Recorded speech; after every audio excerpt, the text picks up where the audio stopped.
Assalamualaikum warahmatullahi wabarakatuh. Bagaimana kabar kalian hari ini anak-anak? Mudah-mudahan kita tetap diberikan kesehatan oleh Allah Subhanahu wa taala sehingga kita dapat mengikuti pelajaran IPS hari ini, yaitu tentang dinamika penduduk benua Asia dan Amerika. Nah, sebelum kita belajar, ada baiknya kita berdoa kepada Allah Subhanahu wa taala agar diberikan kemudahan dalam memahami pelajaran IPS hari ini.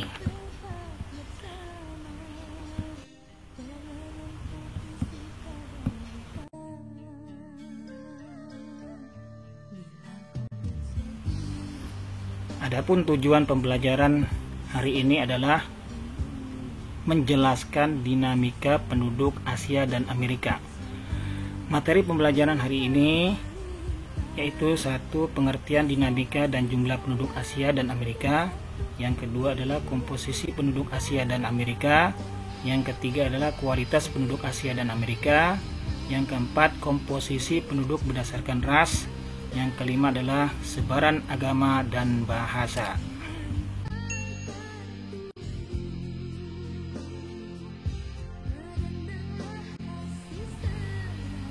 Nah, sebelum kita masuk ke pelajaran inti, maka kita harus mengerti dulu pengertian dari dinamika penduduk. Apa itu dinamika penduduk? Nah, di sini saya telah merangkum pengertian dari dinamika penduduk, yaitu perubahan keadaan penduduk baik dilihat dari sisi jumlah, distribusi, dan komposisinya. Maksudnya komposisi penduduk. Perubahan tersebut terjadi karena adanya peristiwa kelahiran, kemudian ada kematian, maupun karena adanya perpindahan penduduk atau migrasi.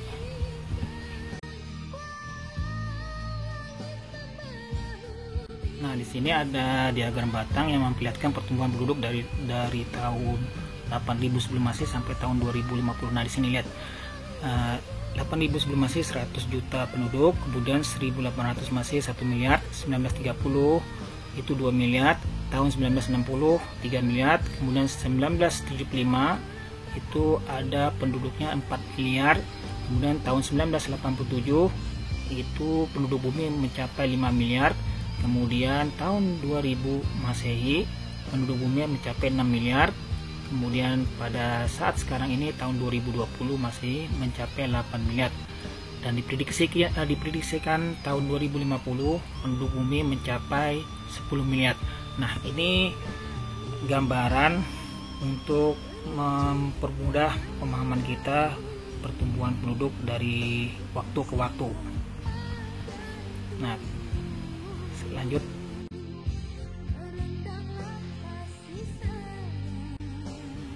Nah, kita lanjutkan ke pelajaran lanjutan, yaitu laju pertumbuhan penduduk Asia dan Amerika. Nah, di sini kita lihat laju pertumbuhan penduduk Asia itu mencapai 1,5% per tahun. Namun negara-negara seperti Yaman, Suriah, Arab Saudi, Laos, dan Yordania itu bisa mencapai 2,5% per tahun dari jumlah penduduk. Nah, sedangkan laju pertumbuhan penduduk di Amerika ini itu rata-rata 0,9% per tahun. Nah, bila kita bandingkan dengan penduduk Asia dan penduduk Amerika, maka laju pertumbuhan penduduk Asia ini lebih cepat dibandingkan dengan laju pertumbuhan penduduk Amerika, hampir 2 kali lipat. Makanya di Asia ini penduduk yang terbesar yaitu ada di benua Asia. Lanjut. Oke, kita lanjutkan perkembangan penduduk benua Asia dari tahun 2005 sampai dengan 2015. Nah, kalian di sini ada diagram batang dan kalian bisa analisa sendiri ya. Nah, di sini tahun 2005 dalam bentuk diagram batang ini penduduk Asia itu mencapai 3,9 miliar atau tepatnya 3 miliar 921 juta penduduk. Nah, itu tahun 2005. Nah, perkembangan kemudian 10 tahun kemudian, nah ini kita lihat di sini dari 3,9 miliar menjadi 4,3 miliar atau 4,4 miliar. Nah, tepatnya adalah 4 miliar 397 juta penduduk. Nah, jadi kira-kira ada penambahan, kira-kira ada berapa tuh penambahannya tuh? Sekitar 500 juta. Nah, bayangkan dalam 10 tahun penduduk benua Asia itu bertambah 500 juta. Nah, kalian hanya perhatikan di sini ada diagram batang supaya memudahkan kalian untuk memahaminya.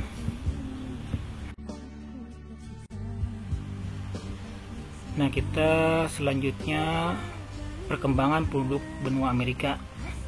Nah, di sini kalian bisa lihat di diagram batang dari tahun 2005 penduduk benua Amerika itu mencapai 888 juta. Nah, kemudian 10 tahun kemudian, yaitu tahun 2015, penduduk benua Amerika ini mencapai 987 juta. Artinya apa ini? Berarti dalam 10 tahun ini pertambahan penduduk benua Amerika itu mencapai 100 juta. Nah, coba kita bandingkan dengan penduduk benua Asia yang pertambahan penduduknya 10 tahun itu mencapai 500 juta. Berarti kalau kita buat perbandingan antara penduduk Amerika dengan penduduk Asia itu, berarti penduduk benua Asia ini mencapai 5 kali lebih banyak dibandingkan perkembangan penduduk benua Amerika. Nah, itu kalian bisa perhatikan diagram batang penduduk benua Amerika dengan penduduk benua Asia. Lanjut.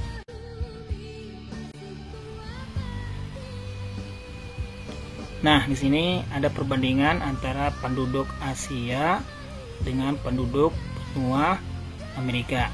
Nah, coba kita lihat kuantitas dari penduduk Asia yaitu 3,9 miliar dibandingkan dengan 0,8 miliar. Nah, itu perbandingannya cukup jauh. Tahun 2005. Nah, sekarang 2015 kalian bisa melihat 4,3 miliar dibandingkan dengan 0,987 atau 1 miliar kalau dibulatkan. Nah, perhatikan di situ betapa jauh perbedaan antara penduduk benua Asia dengan penduduk benua Amerika. Lanjut. Oke, kita lanjutkan ke materi selanjutnya, yaitu tentang komposisi penduduk berdasarkan usia. Nah, sekarang kita lihat dulu penduduk Asia. Nah, di sini penduduk Asia, 25% penduduk Asia ini berusia di bawah 15 tahun. Jadi dari 0 sampai 15 tahun itu jumlahnya 25% penduduk Asia, atau dari 4 orang Asia, 1 orang itu berusia di bawah 15 tahun atau 0 sampai 15 tahun.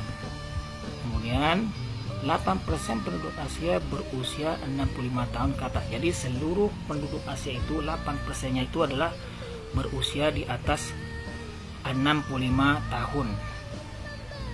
Ya. Kemudian selanjutnya 67% penduduk Asia itu berusia 15 sampai 65 tahun atau yang kita sebut sebagai usia produktif atau usia kerja.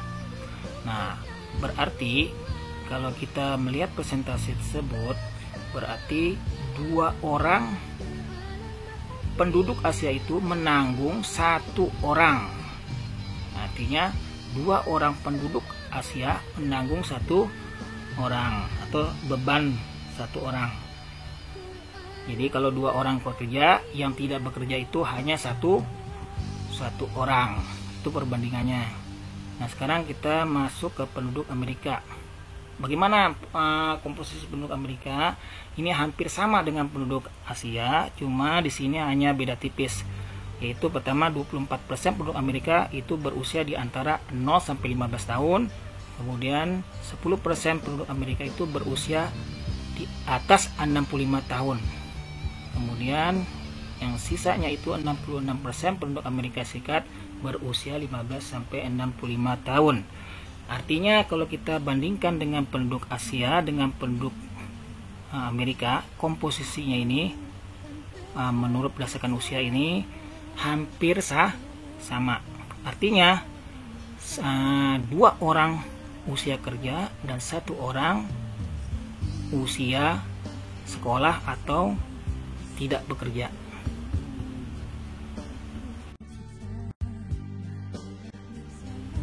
Nah, di sini ada komposisi penduduk Asia dan Amerika berdasarkan usianya. Di sini ada diagram batang yang kalian bisa lihat di sini supaya kalian memahami tentang materi komposisi penduduk Asia dan Amerika. Nah, perhatikan di situ diagram batang. Nah, jadi 25% itu ya, perhatikan dengan warna-warnanya tuh. Ya. Nah, jadi jelas sekali ya. Komposisi penduduk Asia dan Amerika berdasarkan usia ini hampir sama dengan penduduk benua Amerika. Jadi penduduk Asia dengan Amerika itu hampir sama, hanya beda tipis. Lanjut. Nah, materi selanjutnya adalah materi yang ketiga, yaitu tentang kualitas penduduk Asia dan Amerika. Nah, ukuran untuk menentukan kualitas penduduk itu secara internasional itu yaitu dengan menggunakan ukuran HDI atau dalam bahasa Inggrisnya itu Human Development Index. Nah, kalau dalam bahasa Indonesia itu adalah indeks pembangunan manusia. Nah, tolak ukurnya itu ada 3 ya untuk mengukur indeks pembangunan manusia. Yang pertama itu adalah usia harapan hidup. Nah, usia harapan hidup. Jadi kalau kita lihat ya, antara negara berkembang dengan negara maju atau negara miskin itu berbeda usia harapan hidup. Dan dalam laporan WHO itu rata-rata negara maju itu usianya lebih panjang dibandingkan dengan negara-negara berkembang atau negara miskin. Nah, contohnya di Jepang, di Amerika, Inggris, Monaco itu rata-rata rentang hidupnya itu di atas 80 tahun dibandingkan dengan negara-negara yang ada di Afrika. Contohnya di Somalia itu hampir rata-rata umur 50 tahun mereka sudah out atau sudah meninggal. Yang kedua adalah untuk mengukur indeks pembangunan manusia itu adalah pendidikan. Nah, jadi lama pendidikan itu mempengaruhi pembangunan manusia. Jadi kalau misalnya pembangunan pendidikan itu atau yang mengenyam pendidikan di atas 10 tahun atau 9 tahun, nah itu beda dengan yang hanya mengenyam pendidikan 6 tahun. Nah, jadi kalau ukuran tinggi itu adalah pendidikan manusia itu sampai ke sarjana. Itu salah satu contohnya saja. Yang ketiga adalah ukuran Human Development Index, itu adalah pendapatan per kapita.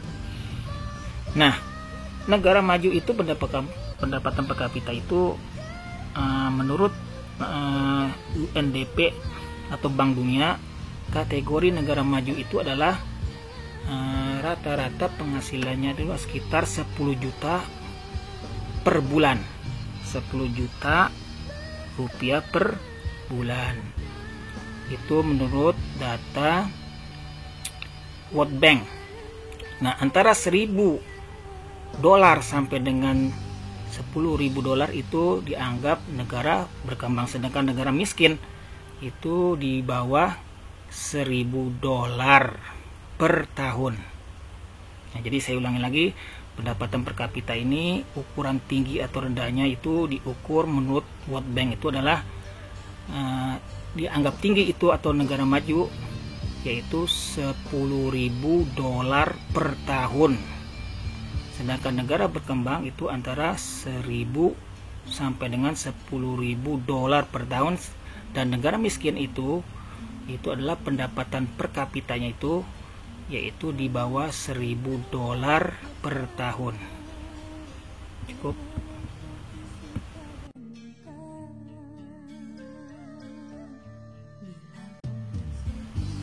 Nah, di sini kita lanjutkan masih materi yang ketiga, yaitu tentang kualitas penduduk Asia dan Amerika. Ini data dari tahun 2019, masih baru. Nah, di sini kita lihat ada kolom IPM atau Indeks Pembangunan Manusia atau Human Development Index. Nah, jadi ukuran tinggi itu HDI-nya itu 0,8 sampai 1.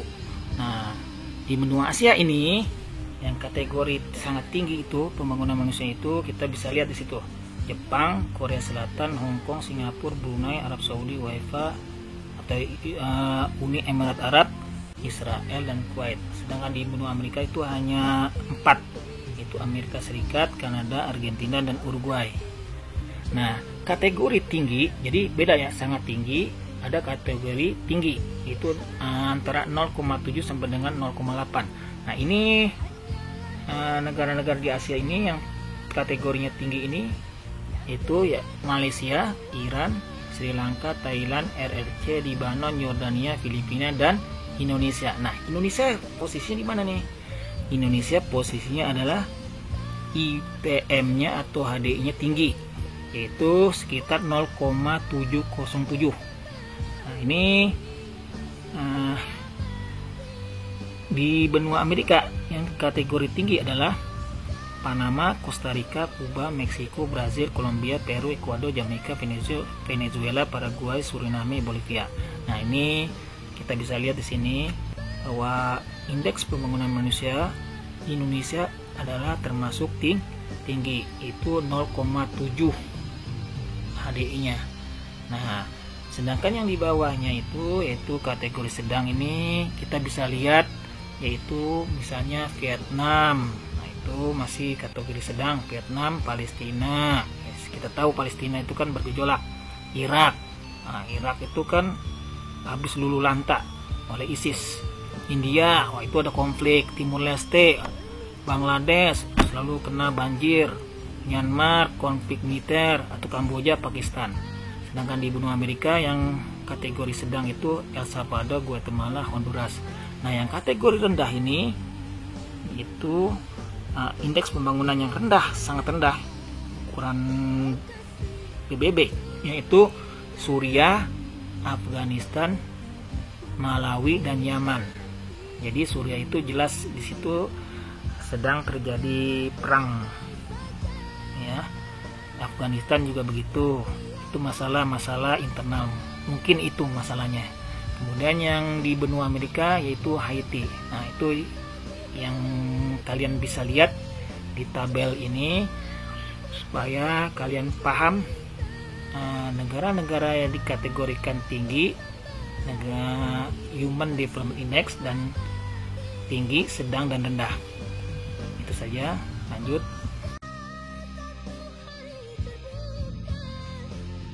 Oke, kita lanjutkan ke materi yang keempat, yaitu tentang komposisi penduduk Asia berdasarkan ras. Nah, kita lihat di sini ya. Nah, jadi di sini ada 4 kolom. Itu ada kolom wilayah Asia, ras dan keterangan. Nah, sebagian besar kita simpulkan itu ada 6 wilayah Asia, yaitu pertama Asia Utara dan Tengah. Nah, ras yang berdiami Asia Utara dan Tengah itu Kaukasoid atau ras berkulit putih. Kemudian Asia Timur dan Asia Tenggara itu mayoritasnya itu adalah ras Mongoloid atau kulit kuning. Kemudian Asia Selatan bagian tengah itu adalah ras Kaukasoid. Asia Selatan bagian selatan, nah itu adalah ras Negroid, kulit hitam. Di sini ada penjelasannya. Kulit hitam itu biasanya di Asia Selatan itu adalah Sri Lanka dan suku Dravida atau suku yang ada di bagian utara India. Kemudian yang kelima itu adalah Asia Barat bagian selatan. Nah, ini rata-rata adalah rasnya Negroid, terutama di Yaman dan Oman. Nah, jadi ras Negroid. Yang terakhir itu adalah Asia Kecil atau Asia Barat bagian utara, atau yang kita sebut sebagai Timur Tengah atau the Middle East dalam bahasa Inggrisnya. Itu rasnya adalah Kaukasoid dan Negroid. Jadi simpulannya adalah ini Asia Kecil ini kebanyakan adalah negara-negara Arab. Jadi ada negara-negara Arab. Nah, jadi negara-negara Arab yang bagian utara itu umumnya adalah beras Kaukasoid atau berkulit putih, sedangkan bagian selatan itu Arabnya adalah Arab hitam. Nah, jadi kalau kita melihat sejarahnya itu memang orang Arab itu ada 2. Jadi ras Kaukasoid dan ras Negroid. Lanjut.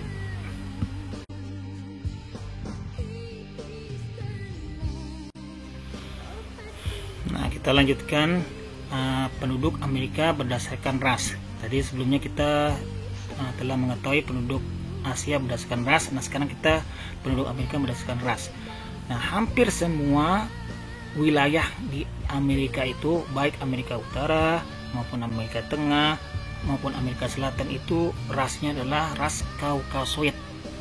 Nah, kita tahu bahwa di bagian selatan itu kebanyakan mayoritas itu adalah penduduk keturunan Spanyol dan Portugis, sedangkan di bagian utara itu adalah kebanyakan adalah keturunan dari bangsa Inggris maupun bangsa Prancis. Jadi jelasnya begini. Jadi hampir semua benua Amerika yang bagian utara, tengah, dan selatan itu mayoritasnya adalah beras Kaukasoid atau berkulit putih.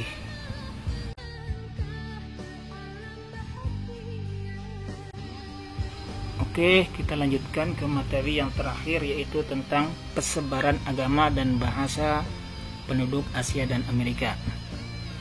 Nah, di sini kita lihat pertama-tama kita melihat benua Amerika dulu ya.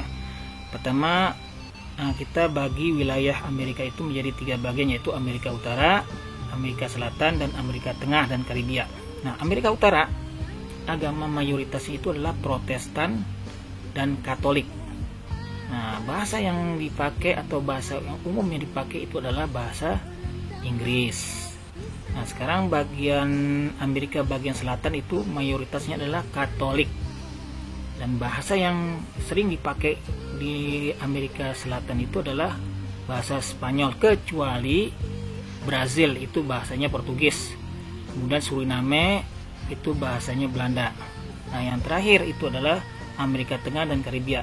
Nah, ini tengah-tengah Amerika ini, benua Amerika ini mayoritasnya adalah agamanya Katolik dan Protestan. Sedangkan bahasa yang dipakai itu adalah mayoritasnya adalah Spanyol. Jadi kesimpulannya begini, rata-rata penduduk yang berketurunan Spanyol Portugis itu adalah agamanya adalah Katolik. Sedangkan Inggris atau Jerman itu rata-rata agamanya adalah keturunannya adalah Protestan. Paham? Lanjutkan.